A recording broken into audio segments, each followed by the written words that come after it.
Enlightenment is the very core of our being, our life. We go into the very core of the self and live from that area in life.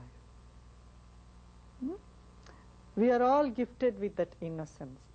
We came to the world with innocence. But then gradually we lost that innocence. As we become more intelligent, we have lost the innocence. We were born with silence. As we grew up, we lost the silence and words entered in our head. We were born with the heart. We lived in our heart. And we moved to our head as time went by. Now the reversal of this journey is enlightenment. Is journey from head back to the heart. From words back to the silence.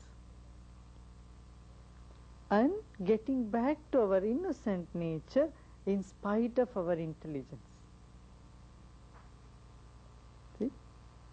Maintaining the intelligence, at the same time maintaining the innocence. Maintaining the words, at the same time not losing the silence. That is great achievement. Though it is very simple. So the purpose of knowledge is ignorance.